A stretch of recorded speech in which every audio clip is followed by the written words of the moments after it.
Assalamualaikum warahmatullahi wabarakatuh.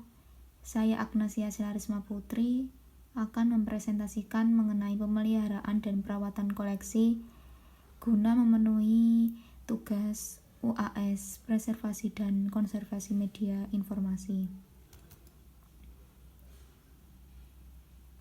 Pengertian perawatan bahan pustaka. Perawatan bahan perpustakaan yaitu kegiatan yang dilakukan dengan tujuan melestarikan kandungan informasi bahan perpustakaan dan bahan perpustakaan itu sendiri dari kerusakan. Selanjutnya yaitu tujuan perawatan bahan pustaka. Ada 5, yaitu 1. Menyelamatkan nilai informasi yang terkandung dalam setiap bahan perpustakaan atau dokumen. Yang kedua, menyelamatkan bentuk fisik bahan perpustakaan atau dokumen. Yang ketiga, mengatasi kendala kekurangan ruang. Yang keempat, mempercepat proses temu kembali atau penelusuran dan perolehan informasi.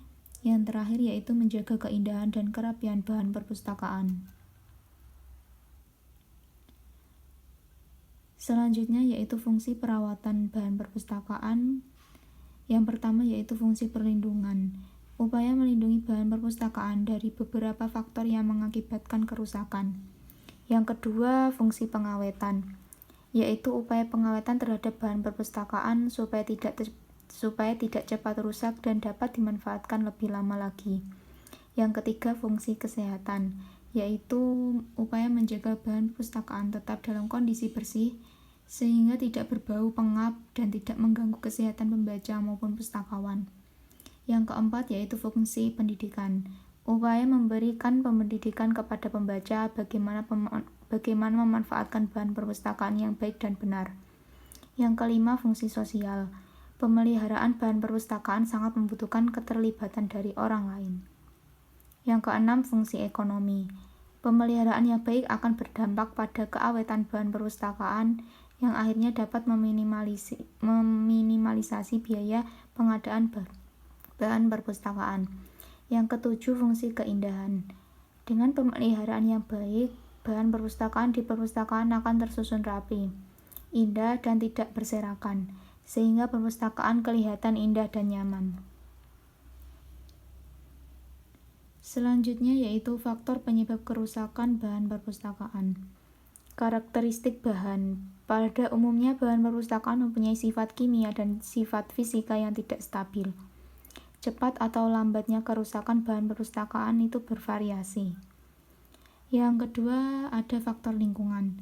Temperatur dan kelembapan udara yang terlalu tinggi atau terlalu rendah akan menimbulkan beberapa masalah. Yang ketiga, faktor manusia. Kesalahan penanganan ini antara lain yaitu penyusunan atau shelving, misalnya penyusunan buku ke dalam rak terlalu padat atau terlalu rapat, sehingga dapat merusak punggung buku dan sulit dalam proses pengambilan. Selanjutnya yaitu cara penanggulangannya. Pencegahan terhadap kerusakan karena faktor manusia dapat melalui pendidikan pemakai dan pengawasan penggunaan bahan perpustakaan. Pencegahan terhadap kerusakan karena faktor lingkungan dapat dilakukan dengan pengaturan temperatur dan kelembapan udara. Kelembapan udara ruangan serta intensitas pencahayaan ruangan sesuai dengan jenis bahan perpustakaan, serta menjaga kebersihan ruangan penyimpanan bahan perpustakaan. Sedangkan penanggulangan terhadap kerusakan bahan perpustakaan yang disebabkan oleh faktor lingkungan dapat dilakukan dengan melakukan fumigasi, yaitu mengasap bahan perpustakaan dengan uap atau gas beracun untuk membasmi serangga atau jamur yang melekat pada bahan perpustakaan. Selanjutnya yaitu cara perbaikan bahan perpustakaan. Untuk memperpanjang umur bahan perpustakaan, perlu diadakan pelapisan atau laminasi, terutama bahan perpustakaan yang lapuk atau robek sehingga menjadi tampak kuat atau utuh kembali. Yang kedua yaitu dengan cara enkapsulasi, merupakan cara melindungi kertas dari kerusakan fisik, misalnya rapuh karena umur. Yang harus diperhatikan dalam pelaksanaan enkapsulasi ini yaitu kertas harus bersih, kering, dan bebas asam. Yang ketiga yaitu penjilitan. Struktur buku terdiri atas segi, forage, kertas hujungan, badan buku, papan jilitan, ikatan timbul, groove, tulang pita kapital, dan sebagainya. Supaya struktur buku itu tidak lepas atau sama lainnya, maka perlu dilakukan penjilitan. Selanjutnya yaitu pemeliharaan peta dan slide.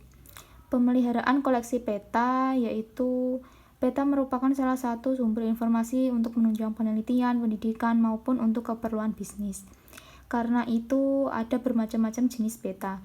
Misalnya peta geografis, perdagangan, peta bahasa, peta navigasi, peta hasil bumi, atau yang lainnya. Dengan banyaknya bentuk dan ukuran tersebut, maka diperlukan ruang penyimpanan yang beragam pula. Yang kedua yaitu slide. Slide ini merupakan salah satu jenis bahan audiovisual yang banyak dipergunakan di perpustakaan, terutama untuk mendukung pengajaran dan penelitian. Slide juga memerlukan pemeliharaan secara berhati-hati. Tempat penyimpanan harus bebas dari cahaya langsung dari luar, debu, serta kelembapan. Slide yang berserakan akan mudah rusak karena kena debu serta goresan. Terima kasih, sekian presentasi yang dapat saya sampaikan. Wassalamualaikum warahmatullahi wabarakatuh.